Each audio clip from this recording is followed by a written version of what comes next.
Today I'll be taking a stand. The stand. Welcome to 9K and Counting. Welcome to 9K and Counting. Today is March 24th, 2025, and I am officially 9,008 days old.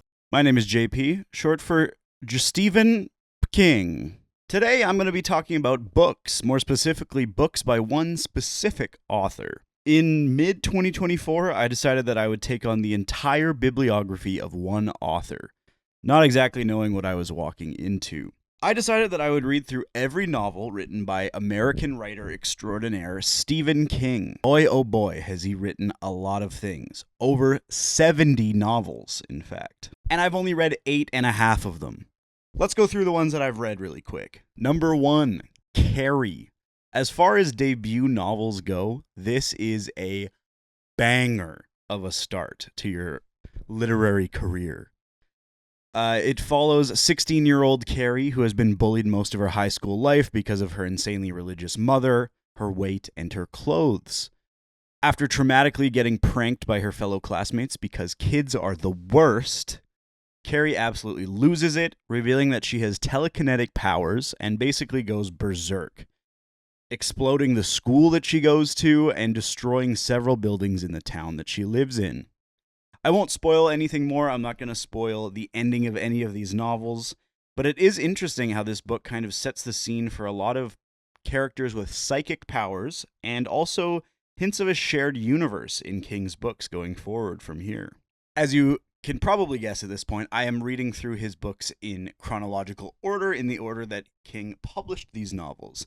The second book is Salem's Lot, and King has gone on record multiple times to say that this is his favorite book that he's written, and honestly, it might be my favorite of his so far that I've read as well. It follows a writer who has returned to the town of Jerusalem's Lot to try and get some inspiration to write his next novel. He quickly realizes that the town is not what it seems, as there are weird goings-on, and eventually he learns that there are vampires alive and thriving in Salem's Lot. Honestly, I love this book so much, partly due to a bit of nostalgia, as it was my first Stephen King book that I read a few years ago. On reread, it's still amazing, but also because of the descriptions of the seasons in this book. I think the first time I read it, there was a whole description about how summer turns into fall, and it's some of my favorite descriptive writing probably ever. Honestly, this whole book is world class. If you had to go with any of the books here, I would start with this one because it's not a huge book and it's amazing. It's a cross of classic kind of Dracula story mixed with rural America that really gives this book a kind of familiarity to it, but you never quite know what the twists are going to be until you finish the book. Very good. Number 3 is one that a lot of people are probably familiar with, even if they haven't read the book, and that is The Shining. However, it's very different in plot and ending compared to the book. So much so that Stephen King actually had a lot of beef with Stanley Kubrick once the movie got released. Inspired by both his visit to the hotel that the book is based in and King's own battles with alcoholism and addiction, The Shining is the darkest book that he's released of these 3 so far. The book follows Jack Torrance, who's a writer himself, and a recovering alcoholic who takes a job as the winter caretaker for the Overlook Hotel. His son, Danny, has psychic abilities that is referred to as shining, which include reading minds, having premonitions, and even seeing the future in some cases.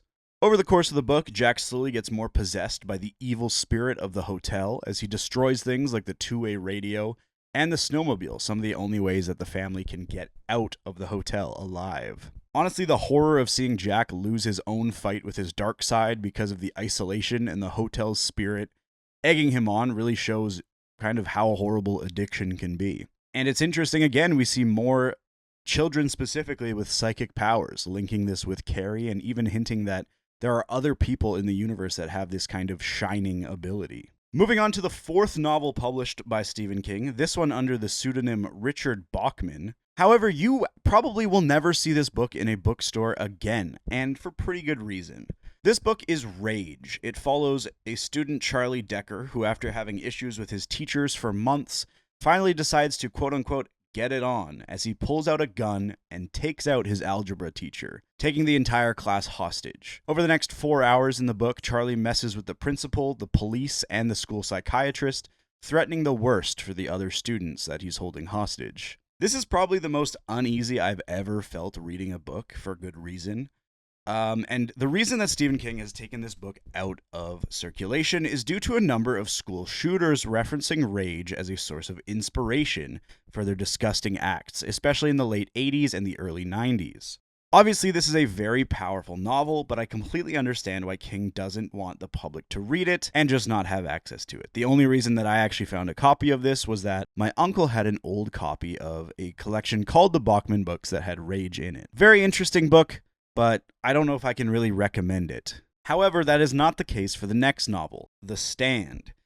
It's currently King's largest book, as the extended version is over 1,100 pages, but it's probably his greatest work. Might not be my favorite, but it is definitely one of his best. This is a post-apocalyptic novel that shows how an extremely lethal strain of influenza takes out around 99.4% of the global population after it escapes a government facility. Some survivors start seeing dreams in which an old woman, known to them as Mother Abigail, tell them to meet her in Boulder, California, where other survivors meet up and start their own society. However, in Las Vegas, a man known as Randall Flagg, or just the Dark Man, has supernatural abilities and also creates his own society, summoning the most susceptible of the survivors and corrupting them. Mother Abigail, now living in a society known as the Free Zone, tells the remaining survivors that some of them have to go to Las Vegas and destroy Flagg and his evil society, as it is God's will to do so. No more spoilers, because I really think you should read this if you can, but it is truly an epic novel.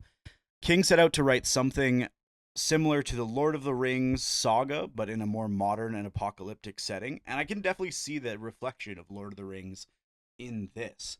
It's a lot to get through, it's a lot to read, and it kind of drags a little bit, but I highly suggest you check out The Stand if you enjoy kind of epics in this sense, or even just apocalyptic novels. The next novel that I read of his was called The Long Walk. This is the first novel where I understood the joke about how Stephen King just writes about anything and decides to make it a horror novel, because how did he make a walking competition horrifying?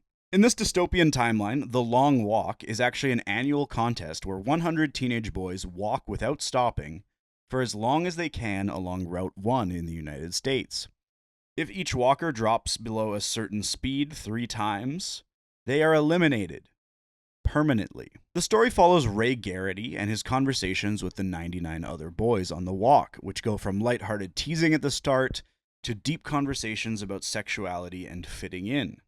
I think I read this book in a grand total of 2 sittings, and in the second one I read probably the last 60% of the novel. I often found myself holding my breath in. It was a very tense read, and very interesting how an author like King can have this much character development and exposition in such a seemingly monotonous setting of just people walking on a straight road. Very, very cool. Our second last novel that I've read so far by Stephen King is The Dead Zone, and follows another person with psychic powers. Wow. Johnny Smith is a high school teacher who gets in a car crash and falls into a coma for 5 years, waking up to learn that he has suffered an injury to his brain, which led to him experiencing some clairvoyant visions when he touches things or people. While in rehab at the hospital, he helps a few people out with their problems using his visions, but once the tabloids hear of his talent, he gets overwhelmed by people asking him to help and tries to get away from the public eye. He eventually does, but he then gets contacted by a local sheriff to help him solve a few murder cases that bring him back into the public view again. Eventually, Johnny meets a man named Greg Stilson, who has blackmailed and beaten his way to political power. When he touches him by accident, he sees a vision of him as the President of the United States and causing nuclear conflict that will destroy the world. At this point, Johnny then has a choice to make. Can he live with himself with the knowledge that Stilson might cause the end of the world? Or will he try to change the future by taking severe action against Stilson? Well, the action in this book is pretty slow. It is an interesting kind of exploration into loss and how losing 5 years of your life due to a coma can be devastating in terms of your personal connections. I think as I've been going through these books, it's interesting. It's not even like the psychic powers and the supernatural elements of King's writing that's the most interesting to me. It's the human parts of it and how kind of having these powers can really just mess up your life And there's no more perfect example of this than in the final novel that I've read so far, Firestarter, which, wouldn't you know it, we have people with more psychic powers. This book follows Andy and his daughter, Charlie, who each have powers thanks to a drug trial that Andy participated in college called Lot 6. Andy has minor mind control powers, whereas his daughter, Charlie, has a frighteningly strong pyrokinetic ability. She's the fire starter. The two of them are constantly being chased by members of a government agency known as the Shop, and a particularly horrifying assassin known as John Rainbird. And again, despite the main novel being about supernatural humans, I think the most interesting part is how the novel shows the best and worst of humanity in one space.